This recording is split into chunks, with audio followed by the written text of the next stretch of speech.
A Guerra da Coreia ou Guerra Coreana ou ainda a Guerra de Libertação da Pátria, 25 de junho de 1950 a 27 de julho de 1953, foi um conflito armado travado entre a Coreia do Norte e a Coreia do Sul.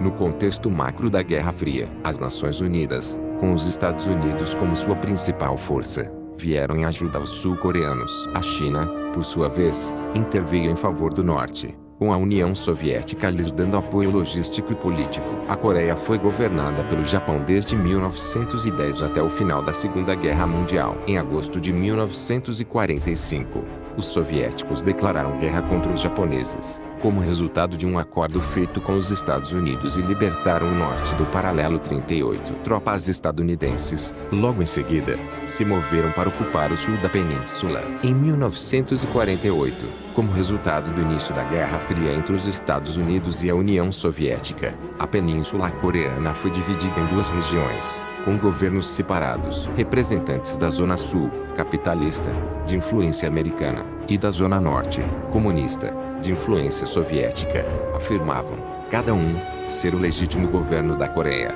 e nenhum lado aceitava as fronteiras da época como permanentes. O conflito escalou para uma guerra aberta total quando os norte-coreanos, apoiados belicamente pelos soviéticos e chineses, invadiram o sul, em 25 de junho de 1950. Naquele período, o Conselho de Segurança das Nações Unidas reconheceu isto como uma invasão ilegal e exigiu um cessar-fogo. A 27 de junho, o Conselho da ONU aprovou a Resolução 83, condenando a invasão e despachando uma tropa sob a bandeira das Nações Unidas para restabelecer a paz na Península Coreana. Cerca de 21 países comprometeram forças militares para a missão da ONU, sendo que 88% desses soldados eram, na verdade, americanos. Após 2 meses de guerra, parecia que a Coreia do Sul iria ser sobrepujada pelos norte-coreanos. Contudo, as forças da ONU, compostas principalmente por tropas dos Estados Unidos, detiveram os comunistas no perímetro de Pusan. Em setembro de 1950, os aliados lançaram uma contraofensiva em Incheon e impuseram um grande revés ao exército da Coreia do Norte,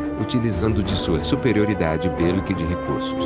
Os Estados Unidos e seus aliados continuaram a forçar o recuo dos norte-coreanos até além de suas próprias fronteiras, o que levou a China a agir, mandando seus exércitos cruzarem o rio Yalu, entrando oficialmente na guerra em favor do norte. Isso forçou as forças da ONU a recuar. A intervenção chinesa acabou levando a guerra a um impasse. A cidade de Seul, capital da Coreia do Sul, por exemplo, trocou de mãos 4 vezes. Assim, os 2 últimos anos do conflito se arrastaram numa guerra de atrito, com as linhas de frente se mantendo relativamente firmes no Paralelo 38. A guerra no ar, contudo, continuou intensamente disputada. Enquanto os Estados Unidos submetiam as cidades norte-coreanas a bombardeios aéreos constantes, os céus sobre a Península Coreana viram intensos combates, especialmente entre caças a jato.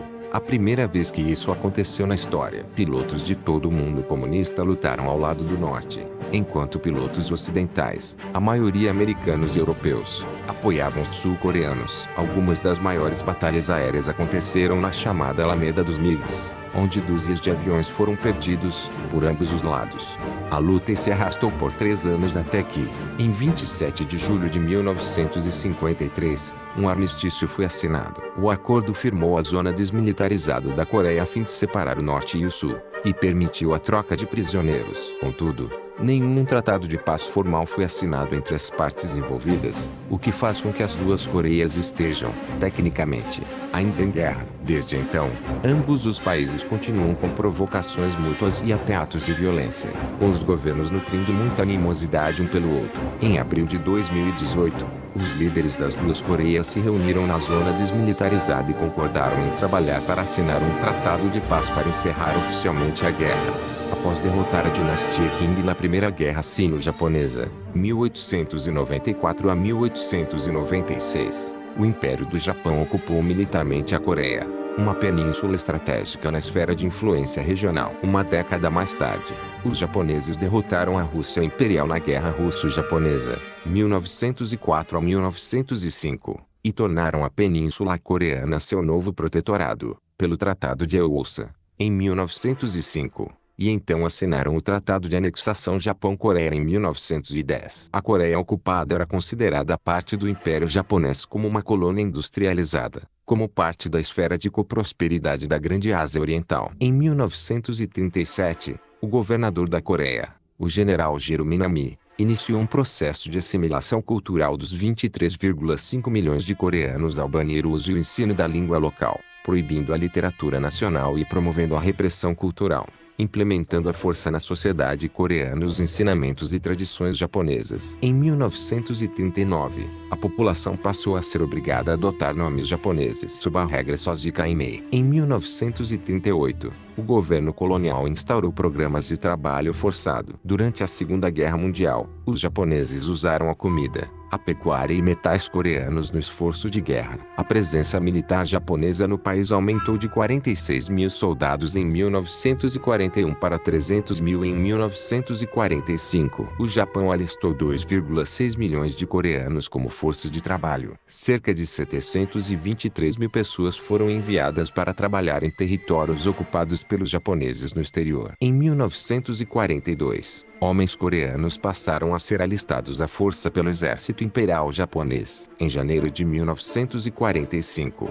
os coreanos eram cerca de 32% da força de trabalho japonesa. Em agosto, quando os Estados Unidos lançaram bombas atômicas contra as cidades japonesas de Hiroshima e Nagasaki, cerca de 25% dos mortos eram coreanos. No fim da guerra, as potências mundiais não mais reconheciam a legalidade da ocupação japonesa sobre a Coreia e sobre a ilha de Taiwan, outro protetorado japonês.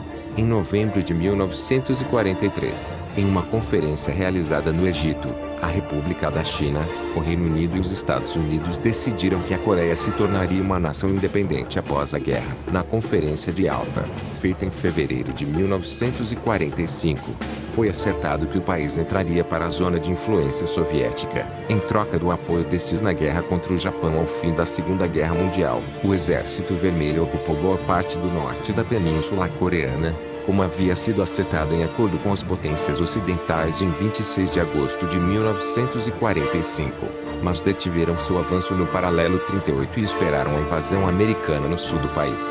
Em 10 de agosto de 1945, com a derrota japonesa próxima, os americanos duvidavam se os soviéticos iriam honrar os acordos da ocupação da Coreia. Um mês antes, os coronéis Dean Rusk e Charles H. Bonestell III dividiram a península no paralelo 38, assegurando-se que a Zona Sul tivesse pelo menos 2 grandes portos. Rusk teria justificado o local da divisão no paralelo 38, pois caso a União Soviética violasse o acordo, a área ocupada pelo Exército Vermelho estaria ao alcance rápido das forças americanas. Era importante colocar a capital da Coreia sob responsabilidade do Exército dos Estados Unidos. Os soviéticos aceitaram a demarcação das zonas de ocupação americanas, já que seu foco estava nas negociações com o Ocidente sobre como ocupar o leste da Europa e também porque eles aceitariam a rendição japonesa nos termos dela. Na Conferência de Potsdam, julho a agosto de 1945, os aliados decidiram, unilateralmente, dividir a Coreia, sem consultar o povo coreano. Em 8 de setembro de 1945, o general americano John R. Hodge chegou em Incheon para aceitar a rendição japonesa no sul do paralelo 38. Apontado como governador militar, Hodge assumiu total controle sobre o sul da Coreia. Em dezembro de 1945, a Coreia era administrada por uma comissão americano-soviética, como acertando na Conferência de Moscou. Ainda naquele ano, os coreanos foram excluídos de todas as negociações sobre o futuro do país. A comissão decidiu dar independência à Península Coreana em 1950. Depois de 5 anos de ocupação e de esforços para inclinar a população das zonas ocupadas às ideologias defendidas pelas forças estrangeiras de ocupação, a população coreana se revoltou contra tais determinações. No sul, foram reportados enormes protestos nacionalistas e alguns grupos políticos passaram a pegar em armas. Em 1946, as greves assolaram o país inteiro, além de protestos nas grandes cidades. A desordem civil foi forte durante todo este ano e conduziu a vários levantes populares. Em 1 de outubro de 1946, a polícia matou 3 estudantes durante uma revolta em Daegu. Manifestantes armados passaram então a avisar a polícia, matando 38 oficiais de segurança. Em 3 de outubro, cerca de 10.000 pessoas atacaram uma delegacia de polícia em Yeoncheon, matando 3 policiais e ferindo outros 40. Cerca de 20 proprietários de terra e coreanos suspeitos de serem simpatizantes da antiga ocupação japonesa também foram mortos. As forças de ocupação americanas decidiram então decretar lei marcial. Em 3 de abril,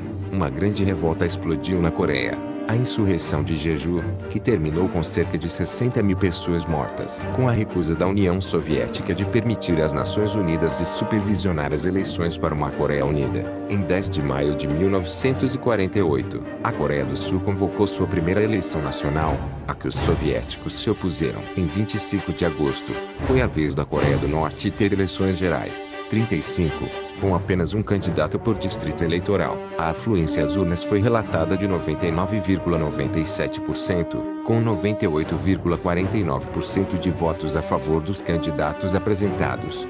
O governo formado no Sul após as eleições tinha uma dura linha anticomunista e aprovou sua nova Constituição em 17 de julho de 1948, elegendo o presidente, Syngman Rhee. Em 20 de julho, as eleições foram violentas e pelo menos 600 pessoas morreram durante o processo. A República da Coreia, no Sul, foi formalmente estabelecida em 15 de agosto de 1948, na zona de ocupação soviética. O novo governo comunista passou a ser chefiado por Kim Il-sung. O regime do presidente Rhee expulsou os comunistas da vida política do Sul. Muitos fugiram para as colinas e pegaram em armas para lutar contra o governo de Seul. Ambos muito nacionalistas, Syngman Rhee e Kim Il-sung tinham intenções de reunificar a Coreia sob seu próprio sistema de governo. O Norte recebia apoio incondicional da União Soviética e da China. Tiroteios e confrontos nas fronteiras, que passaram a ser militarizadas, se tornaram comuns. A Coreia do Sul era tremendamente limitada em materiais e recursos. Durante essa era,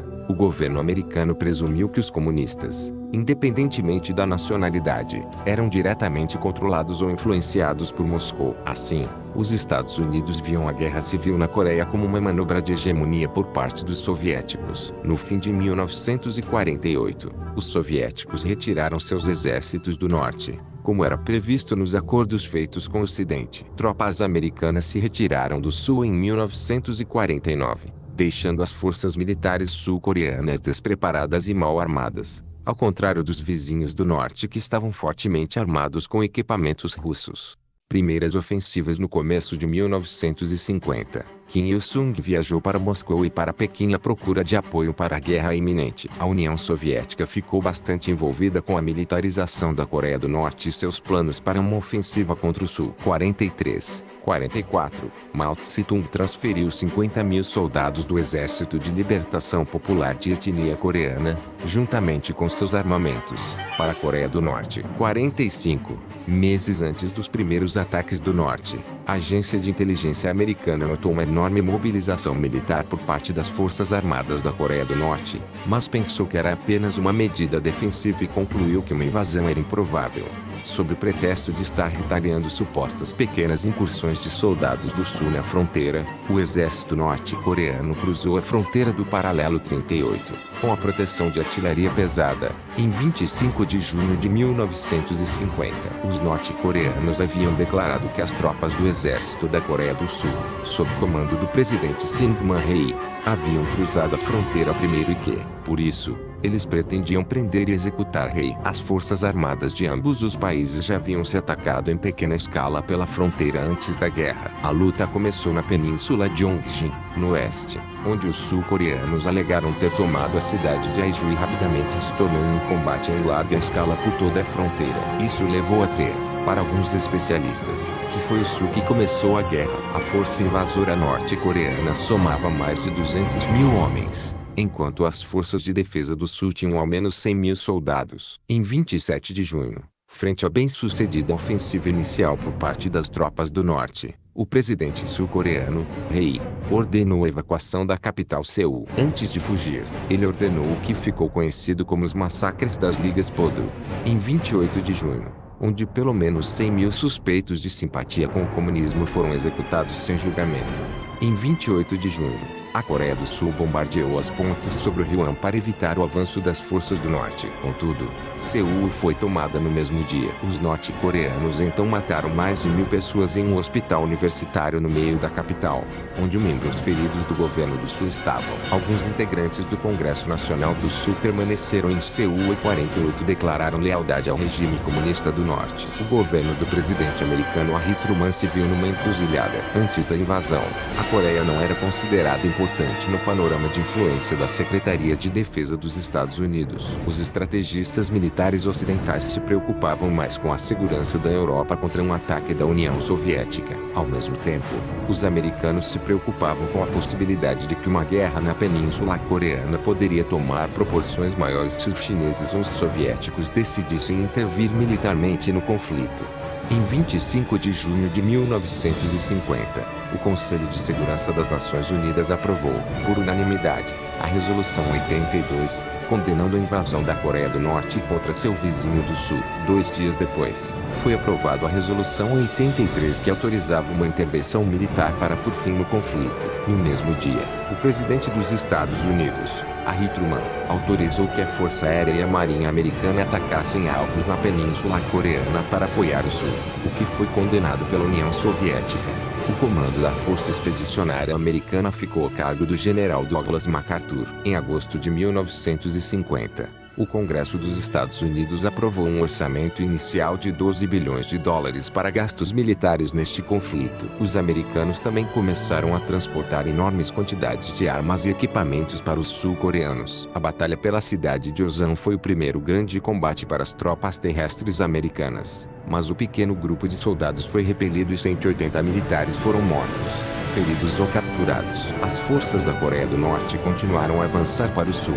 tomando no caminho a cidade de Daejeon. Os comunistas novamente forçaram o recuo dos sul-coreanos e dos seus aliados americanos na cidade de Pusan. Naquela altura, as forças da ONU controlavam diretamente apenas 10% do território da Coreia do Sul. Entre agosto e setembro, as forças norte-coreanas foram derrotadas na Batalha de Pusan. A Força Aérea Americana então lançou ataques contra linhas de suprimentos e depósitos de munição das forças comunistas, infligindo severas perdas a estes. Ao fim de 1950, os aliados já se preparavam para lançar um contra-ataque em larga escala. Ao fim de setembro de 1950, a situação das forças comunistas do norte estava se deteriorando. Com poucos suprimentos, sem suporte aéreo ou naval, o norte não podia mais se manter na ofensiva por muito tempo. Para então quebrar em definitivo as linhas de suprimento inimigas e tentar desviar a atenção norte-coreana da luta em Pusan, o general MacArthur ordenou um ataque anfíbio em larga escala contra a cidade de Incheon. As tropas comunistas na região foram destruídas e os sobreviventes bateram em retirada de forma desordenada.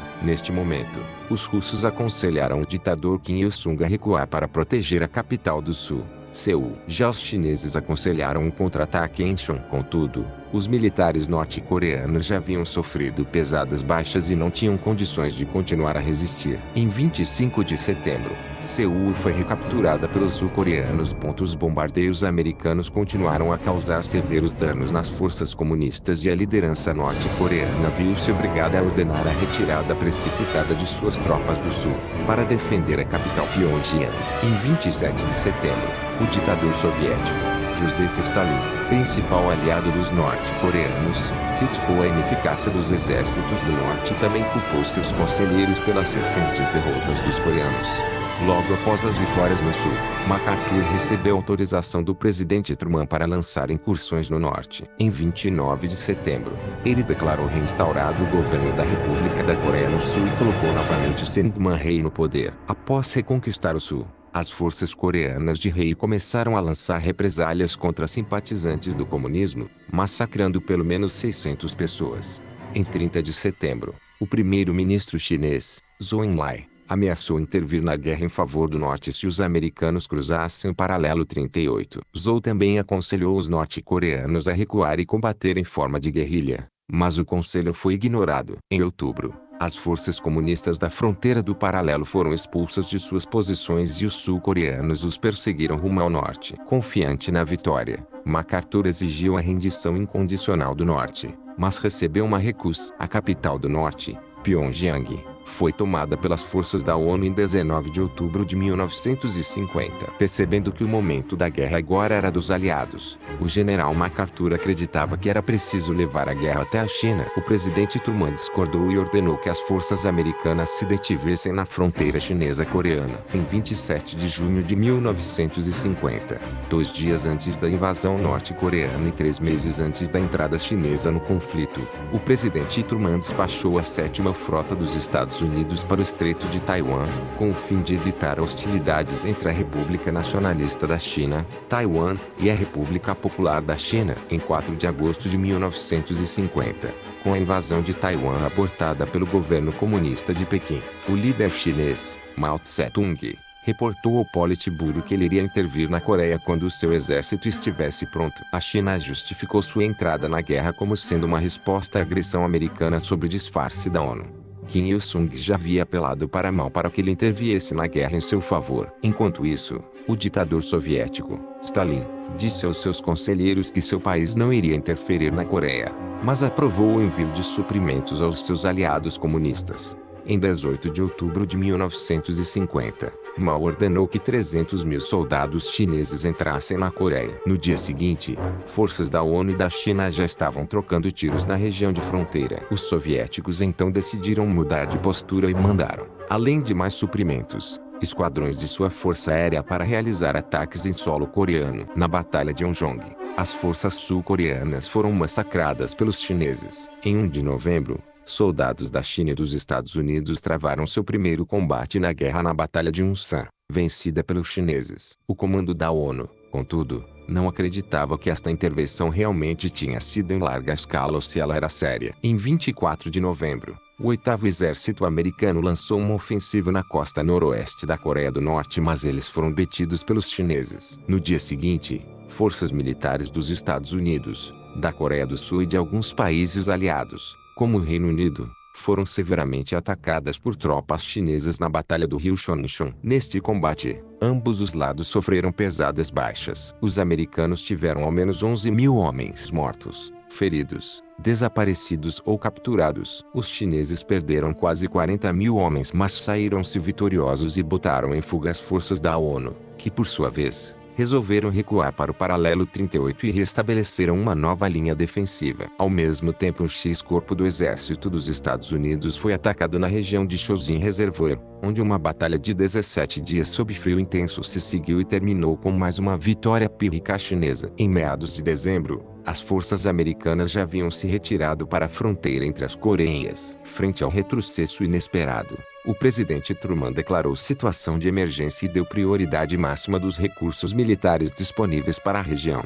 No ano novo de 1951, os chineses e norte-coreanos lançaram sua terceira ofensiva conjunta. Utilizando de várias surtidas noturnas, os comunistas tentaram cercar as tropas da ONU utilizando sua superioridade numérica. As forças americanas e sul-coreanas foram forçadas por esses ataques a recuar. Ocupados combatendo os chineses, as forças militares dos Estados Unidos e da Coreia do Sul não conseguiram impedir que os norte-coreanos conquistassem Seul pela segunda vez na guerra. Em 4 de janeiro de 1951, frente a uma sucessão de derrotas, o general MacArthur passou a considerar realizar ataques com armas nucleares contra a China e contra a Coreia do Norte. Contudo, com a chegada do general Matthew Ridgway, o exausto 8º Exército Americano recuperou seus ânimos. As forças da ONU recuaram até Suwon no oeste, até Wonju no centro e Sancheok no leste, estabelecendo uma nova linha de defesa. Em fevereiro, o exército chinês lançou a 4ª fase de sua ofensiva na Coreia e conquistou o condado de Wangseong. As forças chinesas não conseguiram avançar além de Seul devido à falta de suprimentos, permitindo que o general Ridgway lançasse um contra-ataque e expulsasse as tropas comunistas das proximidades do Rio Han. A 4ª ofensiva chinesa foi oficialmente detida em Shipyongni, no leste da província de Jeongi. Nas últimas 2 semanas de fevereiro de 1951, foi lançada a Operação Killer, encabeçada pelo 8º Exército Americano e pelo 1º Corpo de Fuzileiros Americanos. A ofensiva reconquistou os territórios ao sul do Rio Han e o 9º Corpo de Fuzileiros reconquistou Wangseong. Em 14 de março, Seul foi recuperada também. A população da capital, que antes da guerra era de 1,5 milhões de pessoas, tinha caído para 200 mil devido às 4 grandes batalhas travadas na cidade durante a guerra. O líder chinês, Mao, pediu então a Stalin mais assistência e o premier soviético respondeu enviando 2 divisões aéreas, 3 divisões de baterias antiaéreas e 6 mil caminhões com suprimentos. Apesar dessas medidas, o problema logístico com suprimentos dos chineses continuou. Em 11 de abril de 1951,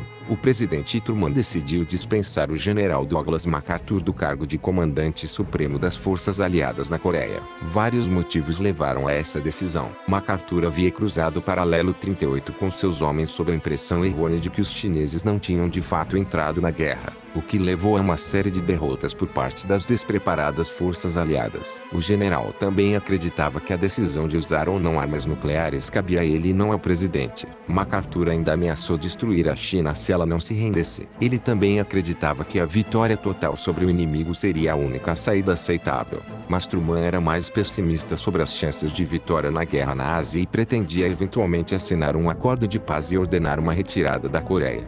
MacArthur foi alvo de uma investigação do Congresso em maio e junho de 1951, que determinou que ele havia abertamente desobedecido às ordens do seu presidente e assim violou a Constituição dos Estados Unidos.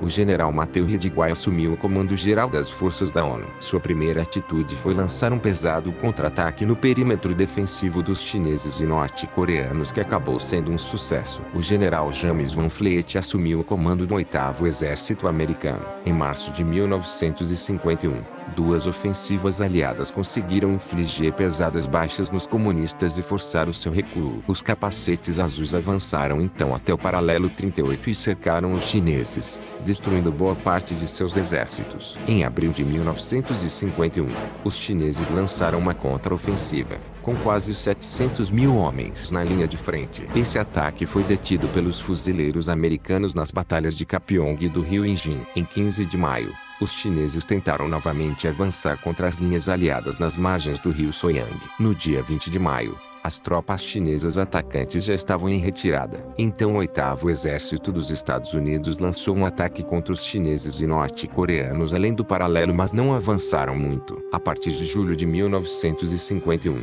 as forças da ONU e da China continuaram a engajar uma árdua luta de trincheiras, onde nenhum dos dois lados conseguia dar um golpe decisivo sobre o outro.